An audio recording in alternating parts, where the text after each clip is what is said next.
오늘 우리에게 주시는 하나님의 말씀은 고린도 전서 11장 17절로 34절까지의 말씀입니다. 찾으셨으면 함께 한 목소리로 봉독하도록 하겠습니다. 내가 명하는 이 일에 너희를 칭찬하지 아니하나니 이는 너희의 모임이 유익이 못되고 도리어 해로움이라. 먼저 너희가 교회에 모일 때에 너희 중에 분쟁이 있다 함을 듣고 어느 정도 믿거니와 너희 중에 파당이 있어야 너희 중에 옳다 인정함을 받는 자들이 나타나게 되리라. 그런즉 너희가 함께 모여서 주의 만찬을 먹을 수 없으니 이는 먹을 때에 각각 자기의 만찬을 먼저 갖다 먹으므로 어떤 사람은 시장하고 어떤 사람은 취함이라. 너희가 먹고 마실 집이 없느냐? 너희가 하나님의 교회를 업신여기고 빈궁한 자들을 부끄럽게 하느냐? 내가 너희에게 무슨 말을 하랴? 너희를 칭찬하랴? 이것으로 칭찬하지 않노라. 내가 너희에게 전한 것은 주께 받은 것이니 곧 주 예수께서 잡히시던 밤에 떡을 가지사 축사하시고 떼어 이르시되 이것은 너희를 위하는 내 몸이니 이것을 행하여 나를 기념하라 하시고 식후에 또한 그와 같이 잔을 가지시고 이르시되 이 잔은 내 피로 세운 새 언약이니 이것을 행하여 마실 때마다 나를 기념하라 하셨으니 너희가 이 떡을 먹으며 이 잔을 마실 때마다 주의 죽으심을 그가 오실 때까지 전하는 것이니라. 그러므로 누구든지 주의 떡이나 잔을 합당하게 않게 먹고 마시는 자는 주의 몸과 피에 대하여 죄를 짓는 것이니라. 사람이 자기를 살피고 그 후에야 이 떡을 먹고 이 잔을 마실지니 주의 몸을 분별하지 못하고 먹고 마시는 자는 자기의 죄를 먹고 마시는 것이니라. 그러므로 너희 중에 약한 자와 병든 자가 많고 잠자는 자도 적지 아니하니 우리가 우리를 살폈으면 판단을 받지 아니하려니와 우리가 판단을 받는 것은 주께 징계를 받는 것이니 이는 우리로 세상과 함께 정죄함을 받지 않게 하려 하심이라. 그런즉 내 형제들아 먹으러 모일 때에 서로 기다리라. 만일 누구든지 시장하거든 집에서 먹을지니 이는 너희의 모임이 판단받는 모임이 되지 않게 하려 함이라. 그 밖의 일들은 내가 언제든지 갈 때에 바로 잡으리라. 아멘. 할렐루야. 오늘은 고린도전서 28번째 시간으로 고린도전서 11장 17절로 34절까지의 말씀을 본문으로 주의 만찬을 대하는 태도라는 제목으로 은혜의 말씀을 함께 나누고자 합니다. 성도 여러분, 바울은 고린도 교회 당시에 문제를 일으키는 많은 것들이 있었지만 그 중에 대표적인 원인으로 오늘 주의 만찬, 성찬식, 성만찬 예식을 그 예로 들고 있습니다. 교회를 분열시키는 대표적인 문제를 성만찬 예식이라고 보았던 것입니다. 그런데 지금의 시각으로는 이것이 잘 이해가 되질 않습니다. 그러나 당시에 먹을 것이 충분하지 못하고 또 신분이 정해져 있던 시대의 사회상을 그것을 기본으로 살펴보면 교회 안에 있다는 이유로서, 그러니까 성도들이 여러 부류의 사람들이 있는데 그들이 교회로 모였다고 해서 형제 자매로 부른다고 해서 모든 문제들이 해결되고 있지 않았다는 것을 우리는 알 수 있는 것입니다. 그러니까 당시의 주의 만찬은 오늘날의 성만찬 예식처럼 작은 잔에 포도즙을 채우고 그리고 또 작은 무교병 조각을 먹는 그런 예식이 아니었다는 것입니다. 당시의 주의 만찬은 이 주의 예배에 참여한 자들이 함께 정규적으로 모여서 음식을 나누어 먹는 그런 공동 식사의 형태였다라는 것을 우리는 좀 알 필요가 있습니다. 이것은 오늘날 주일 예배를 마친 후에 우리가 식탁의 교제를 나누는 그것과 비슷했다고 보면 될 것입니다.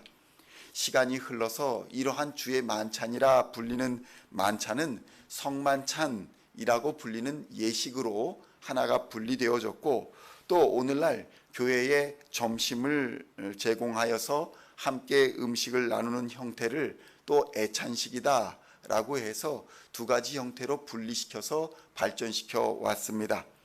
그러므로 오늘날 교회에서 예배 후에 나누는 식탁의 교제나 각종의 예배 후에 나누는 식탁의 교제들은 주의 만찬에 공통의 뿌리를 두고 있다는 것을 우리는 좀 기억할 필요가 있는 것입니다. 그러니까 교회에서 제공하는 식사는 배가 고파서 또 배고픔을 해결하기 위한 것이 아니라 예배를 마치고 주의 살과 피를 먹고 마시고 나누면서 예배를 드린 자들이 모두가 그리스도 안에서 하나다라는 것을 알리는 행위였다라는 것을 우리는 깨달아야 한다는 것입니다. 고린도전서 11장 23절로 27절에서는 이렇게 말씀합니다. 내가 너희에게 전한 것은 주께 받은 것이니 곧 주 예수께서 잡히시던 밤에 떡을 가지사 축사하시고 떼어 이르시되 이것은 너희를 위하는 내 몸이니 이것을 행하여 나를 기념하라 하시고 또 식후에 그와 같이 잔을 가지시고 이르시되 이 잔은 내 피로 세운 새 언약이니 이것을 행하여 마실 때마다 나를 기념하라 하셨으니 너희가 이 떡을 먹으며 이 잔을 마실 때마다 주의 죽으심을 그가 오실 때까지 전하는 것이니라. 그러므로 누구든지 주의 떡이나 잔을 합당하지 않게 먹고 마시는 자는 주의 몸과 피에 대하여 죄를 짓는 것이니라. 이렇게 기록하고 있는 것입니다. 당시 이러한 주의 만찬에 대한 의미를 제대로 이해하지 못하고 먹고 마시는 일에만 전념하는 사람들이 있었기 때문에 이로 인해 교회는 위기를 경험하게 된 것이었습니다. 예를 들어 고린도 교회에서는 부유한 자들이 있었습니다. 그런데 이 부유한 자들이 먼저 교회에 와서 가난한 자들을 기다리지 않고 먼저 식사를 하는 것이었습니다. 먼저 식사를 하고 배가 부르고 먼저 포도주를 잔뜩 마시고 취해 있는 상태에서 함께 예배를 드리니 이게 분위기가 제대로 될 리가 없었던 것입니다. 이것은 교회에서 나누는 식탁의 교제가 단지 배를 채우는 것에 있는 것이 아니다라는 것을 성경은 말씀하고 있는 것입니다.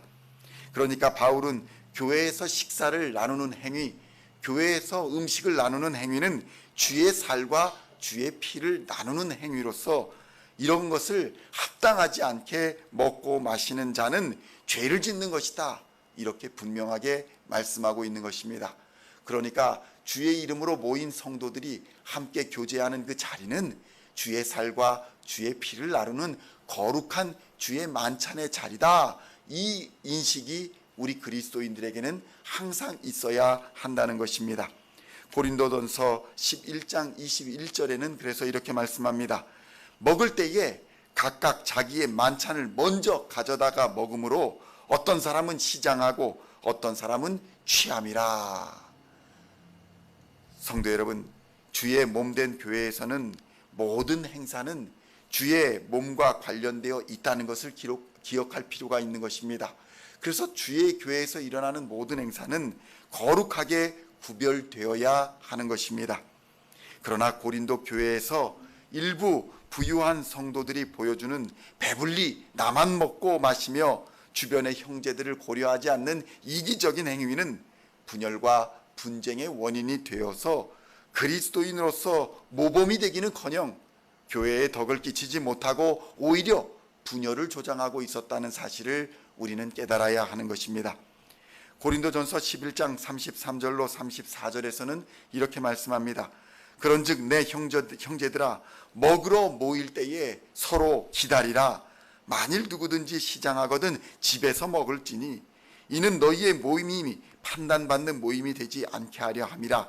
그 밖의 일들은 내가 언제든지 갈 때에 바로잡으리라. 이렇게 바울은 권면하고 있습니다. 해결책은 의외로 간단합니다. 여태까지 모르고 행동했다면, 교회에 와서 주의 몸과 주의 살과 피를 모르고 행동했다면 고치라는 것입니다. 부유하든지 가난하든지 함께 먹을 것을 나누기 위해서 서로를 배려하고 기다리라는 것입니다. 단지 배고파서 기다릴 수가 없다면 교회에서 식사할 것이 아니라 집에서 먹고 오라, 이렇게 말씀하고 있는 것입니다. 성도 여러분, 말씀의 요구는 단순하고 명료합니다. 교회에서는 아무리 연약해 보이는 지체라 할지라도 주의 몸된 거룩한 성도이며 우리는 한 몸이라는 것입니다.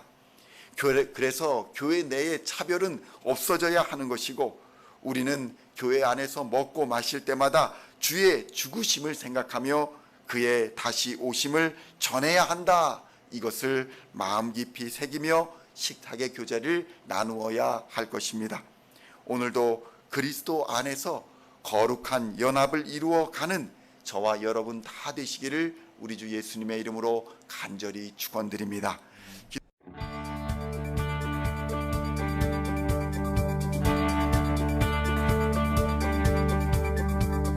Singing songs of our praise, we are coming to you, dancing before